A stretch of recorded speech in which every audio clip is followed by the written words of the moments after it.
HSC 26 ধরো তোমার target হচ্ছে বুয়েটে পড়া, বাট 2 মাস পরে তোমার এইচএসসি পরীক্ষা। এখন এই এইচএসসি পরীক্ষার মধ্যে সময় এবং আগের প্রিপারেশন কিভাবে নিলে তোমার বুয়েটের পরীক্ষায় তুমি ভালো রেজাল্ট করতে পারবা এবং এই পরীক্ষাতে তুমি অন্যদের থেকে এগিয়ে থাকবা, এই ভিডিওতে আমি তোমাকে স্টেপ বাই স্টেপ বেশ কিছু পরামর্শ দিব। এগুলো আশা করছি তোমার জন্য একটা গেম চেঞ্জিং ভিডিও হবে, ইফেক্টিভ হবে, তুমি বুঝতে পারবা অনেক কিছু। দেখো, যদি তোমার টার্গেট থাকে বুয়েটে তথা ইঞ্জিনিয়ারিং ইউনিভার্সিটি যেগুলো আছে, কি কি আছে? বুয়েট আছে ডেফিনেটলি, এছাড়া হচ্ছে সিকে রুয়েট আছে, তোমার হচ্ছে চুয়েট, কুয়েট, রুয়েট, সাস্ট, বুটেক্স এগুলো আছে। ইঞ্জিনিয়ারিং ইউনিভার্সিটিগুলোতে তুমি যদি ভালো করতে চাও তাহলে প্রথম যেই শর্ত সেটা হচ্ছে তোমার নাম্বার। কিসের নাম্বার? ফিজিক্স, কেমিস্ট্রি, ম্যাথ, 3 সাবজেক্টের নাম্বার। সো ডেফিনেটলি এইচএসসি পরীক্ষার মধ্যে তোমাকে সর্বোচ্চ পরিমাণ ফোকাস করতে হবে ফিজিক্স, কেমিস্ট্রি, ম্যাথের নাম্বার তোলাতে। ট্রাই করবা প্রত্যেকটা সাবজেক্টে যেন 90+ মার্ক মাস্ট উঠে, 90+ মার্ক যেন মাস্ট উঠে, এটা যেন এর নিচে না নামে, কোনোভাবে যেন নিচে না নামে। এর পাশাপাশি অনেকগুলো ইউনিভার্সিটিতে তোমার ইংলিশকে অনেক বেশি প্রাধান্য দেওয়া হয়, ইংলিশে জিপিএ প্রাধান্য দেওয়া হয়। তো ইংলিশে যেন মাস্ট A+ থাকে, এটা তোমাকে এনশিওর করতে হবে যে আমার ইংলিশে যেন A+ থাকে। এটা হচ্ছে প্রথম শর্ত। তো সেই ক্ষেত্রে এখন এই যে 2 মাস তুমি পড়াশোনা করতেছো, এই 2 মাসে ফিজিক্স, কেমিস্ট্রি, ম্যাথ এই 3টা সাবজেক্টে সর্বোচ্চ পরিমাণ ফোকাস করবা। এর পাশাপাশি ইংলিশটাতে মাস্ট A+ রাখবা। ধরো তোমার ইংলিশে A+ তুলতে গিয়ে এবং ফিজিক্স, কেমিস্ট্রি, ম্যাথে হাইয়েস্ট পরিমাণ মার্ক তুলতে গিয়ে বায়োলজি কম পড়া হচ্ছে, বাংলা কম পড়া হচ্ছে, আইসিটি কম পড়া হচ্ছে। A+ রাখার জন্য যতটুকু পড়া দরকার ততটুকু পড়ে বাকিটা ফোকাস তুমি মেইন সাবজেক্টগুলোর দিকে দিতে পারো, কারণ তোমার ডেডিকেটেড টার্গেট হচ্ছে বুয়েটে পড়া তথা ইঞ্জিনিয়ারিং ইউনিভার্সিটিগুলো আছে, রুয়েট, কুয়েট, চুয়েট, বুটেক্স, সাস্ট এগুলাতে পড়া। তো সেই ক্ষেত্রে তোমাকে মেইন সাবজেক্টগুলোতে বেশি ফোকাস দিতে হবে। তার মানে তুমি কিন্তু একদম বাদও দিতে পারছো না, একদম বাদ দিতে পারছো না। তোমাকে কি করা লাগছে? ফিজিক্সে ফোকাস করা লাগছে, কেমিস্ট্রিতে ফোকাস করা লাগছে, ম্যাথে ফোকাস করা লাগছে, পাশাপাশি ইংলিশে তোমার জিপিএ 5 নিশ্চিত করা লাগতেছে। এইবার খেয়াল করো, ফিজিক্সে তোমার 90+ মার্কের দিকে ফোকাস করা লাগবে, কেমিস্ট্রিতে 90+ মার্ক, ম্যাথে 90+ মার্ক। এখন এই যে 90+ মার্কের জন্য যা যা করা লাগবে বোর্ড পরীক্ষায় সব তো করবাই। থিওরি মুখস্থ করবা, ক খ ভালো করে পড়বা, এমসিকিউ ভালো করে পড়বা, গ ঘয়ের জন্য সর্বোচ্চ পরিমাণ এফোর্ট দিবা, এগুলো তো করবাই।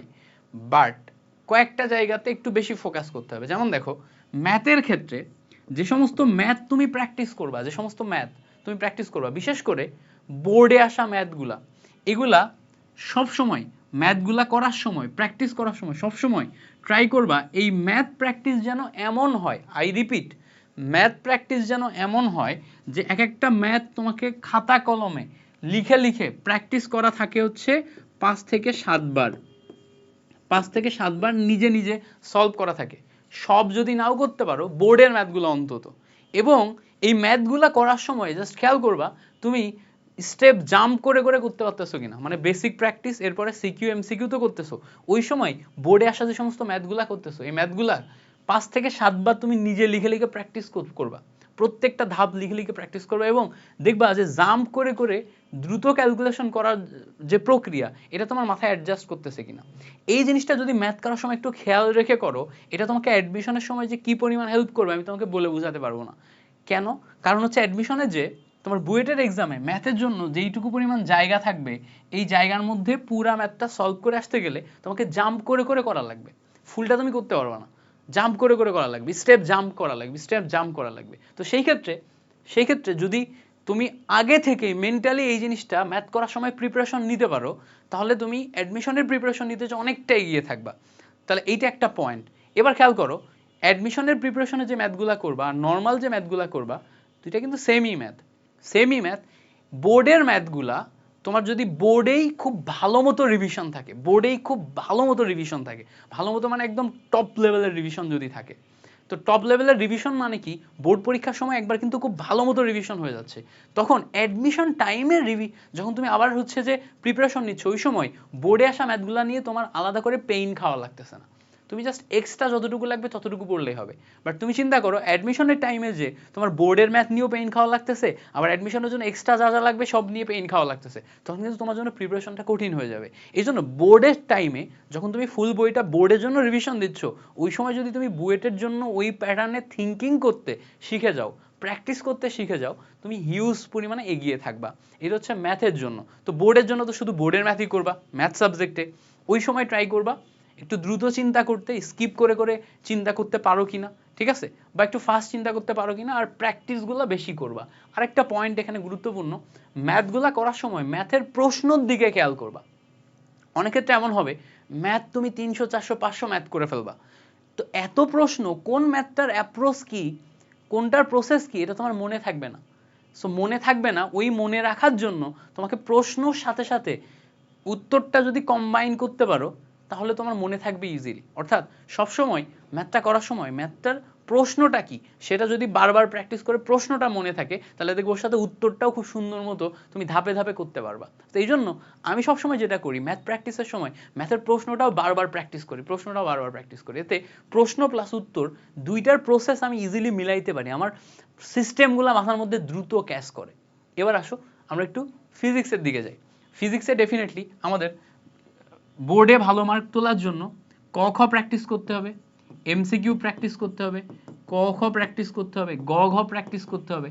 খেয়াল করে দেখো গ ঘয়ের মধ্যে স্পেসিফিক ভাবে হিউজ পরিমাণে ম্যাথ আছে।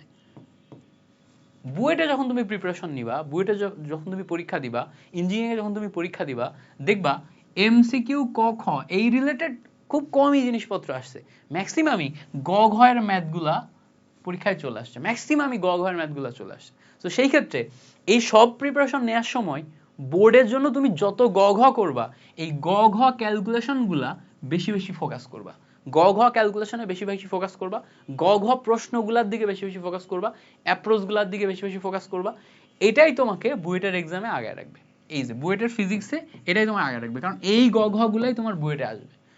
এখানে যদি তোমার গ ঘ বোর্ডের জন্য যে গ ঘ গুলো আছে, ধরে নিলাম বোর্ডের জন্য তুমি যত ম্যাথ করছো এটা তোমার বুয়েট প্রিপারেশনের 70%, এটা যদি তুমি এইচএসসি পরীক্ষার সময় কমপ্লিট করতে পারো, তুমি জাস্ট অ্যাডমিশন টাইমে প্রিপারেশনে আর 15% এক্সট্রা অ্যাড করবা বা আর 20% এক্সট্রা অ্যাড করবা, তুমি চান্স পেয়ে যাবা।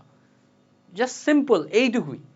তো তাহলে কি করতে হবে, বোর্ডে যখন তুমি প্রিপারেশন নিচ্ছ ওই সময় তুমি ওইটাকে নিশ্চিত করো যে বোর্ডে আমি এখন যা যা পড়তেছি, বোর্ড পরীক্ষার জন্য যা যা পড়তেছি, এটা অ্যাডমিশনের জন্য এটা নিয়ে আবার প্যারা খাওয়া না লাগে, আবার নতুন করে শুরু করা না লাগে, এমন লেভেলে আমি প্র্যাকটিস করব, এভাবে চিন্তা করো। Same for chemistry. কেমিস্ট্রিতে আসলে একটু ভেজাইল্লা জিনিসপত্র থাকে, কেমিস্ট্রিতে বুয়েটের কোশ্চেনে মুখস্থ জিনিসপত্রও থাকে, ম্যাথও থাকে, আবার থিওরি রিয়াকশন সবই থাকে। সো কেমিস্ট্রির ক্ষেত্রে এটা নিয়ে বিস্তর আলোচনা করা যাবে যে বুয়েটের ক্ষেত্রে প্রশ্ন প্যাটার্ন কেমন হয়, কিভাবে আসে, কি কি পড়তে হবে। কেমিস্ট্রির ক্ষেত্রে ফুল বোর্ডেরটাই ফোকাস করো। বাট কেমিস্ট্রির ক্ষেত্রে কখনো কখনো দেখবা যে বোর্ডে কিছু কিছু জিনিস গুরুত্বপূর্ণ না, ওইগুলা প্রচুর পরিমাণে তোমার হচ্ছে বুয়েটের পরীক্ষাগুলোতেও অ্যাডমিশন টেস্টে দিয়ে দেয়। যেমন ধরো হচ্ছে কি উদাহরণ দিব, ধরো হচ্ছে সিওডি বিওডি ডিও এগুলার ম্যাথ বোর্ডে কখনো তুমি এগুলা করো নাই, বাট বুয়েটের পরীক্ষাতে দিয়ে দিতে পারে। মানে এমন এমন জায়গাগুলো থেকে প্রশ্নগুলো দেয় যে ওইগুলা তোমার কাছে বোর্ডে ইম্পর্টেন্ট মনে হবে না। তো সেই ক্ষেত্রে কেমিস্ট্রির জন্য বোর্ডের প্রিপারেশনটা 100% নাও। কেমিস্ট্রির জন্য তোমার বুয়েটের জন্য আলাদা করে বেশ কিছু স্পটে ফোকাস করা লাগে, ইঞ্জিনিয়ারিং এর জন্য আলাদা কিছু স্পটে ফোকাস করা লাগে। এগুলো আমরা ইঞ্জিনিয়ারিং প্রিপারেশনের সময় A to Z দেখাই দিব, ঠিক আছে? আচ্ছা, তো এই ব্যাপারগুলো তো বুঝলাম। এখন কেমিস্ট্রিতে তুমি যদি এখন অনেক বেশি স্ট্রাগল করো, এখন অনেক বেশি স্ট্রাগল মানে কি এমসিকিউতে স্ট্রাগল করতেছো, তো আমার এমসিকিউ এর জন্য একটা কোর্স আছে, হাজারিন আক্তারের মেইন বইয়ের 1500+ এমসিকিউ আমি একটা কোর্সে সলভ করাইছি, কোর্স ফি মাত্র 250 টাকা। এই কোর্সের মাধ্যমে 1500+ এমসিকিউ তুমি হাজারিন আক্তারের বই থেকে সলভ করে নিতে পারবা, জাস্ট একটা কোর্সে সলভ করে নিতে পারবা। এইটা করলেই তোমার হাজারিন আক্তারের বই কভার হয়ে যাবে। হাজারিন আক্তারের বই যদি কভার হয় তাহলে কি কি কভার হবে দেখো, তুমি বোর্ড এক্সামে 25-এ 25 তুলতে পারবা, তুমি মেডিকেল অ্যাডমিশন টেস্টে হিউজ পরিমাণে এগিয়ে থাকবা, কারণ মেডিকেল অ্যাডমিশন টেস্টে সব এমসিকিউ হাজারিন আক্তারের বই থেকে দেয়। এছাড়া তুমি ভার্সিটি অ্যাডমিশন টেস্টে এগিয়ে থাকতে পারবা। তো তোমার হাজারিন আক্তারের মেইন বইয়ের এমসিকিউগুলো একদম তামা করে ফেলবা, তুলোধনা করে ফেলবা, পড়ে একদম মুখস্থ করে ফেলবা, প্রত্যেকটা জিনিসের ব্যাখ্যা সহ। যেখানে যেখানে আটকে যাবা, মাত্র 250 টাকা রাখছি তোমাদের জন্য ফিজ। এই কোর্সটা সব ব্যাচের জন্য, যে কোনো ব্যাচ করতে পারবে। ক্লাসগুলো আমি ধাপে ধাপে স্টেপ বাই স্টেপ রেকর্ড করে তারপরে ওয়েবসাইটে খুব সুন্দর মতো সাজায় রাখছি, যে 250 টাকা দিয়ে এনরোল করলে ক্লাসগুলো সাজানো পেয়ে যাবা। এনরোল করো, ক্লাস করা শুরু করো, অ্যান্ড আগায় যাও। তুমি হচ্ছে তোমার প্রিপারেশনটাকে গুছিয়ে নাও। Best of luck. এই বিষয়ে আরো বিস্তারিত কথাবার্তা আমরা সামনে বলবো, বুয়েট নিয়ে, ঢাকা ইউনিভার্সিটি নিয়ে, সব ধরনের অ্যাডমিশন টেস্ট নিয়ে। সো আমার সব কয়টা চ্যানেলের সাথে থাকবা, তোমাদের জন্য ওয়ান শট ক্লাস দিতেছি, পাশাপাশি নিয়মিত গাইডলাইন ভিডিও দিয়ে তোমাদেরকে পড়াশোনার ট্র্যাকে রাখার চেষ্টা করতেছি। তো তোমাদের সাথে সামনের ক্লাসগুলোতে, ভিডিওগুলোতে দেখা হবে। চ্যানেলটা অবশ্যই সাবস্ক্রাইব করে রেখো, ঠিক আছে? Thank you so much for watching this video. Course কীভাবে কিনবা? আমাদের ওয়েবসাইটে যে বিদ্যার্থী.org।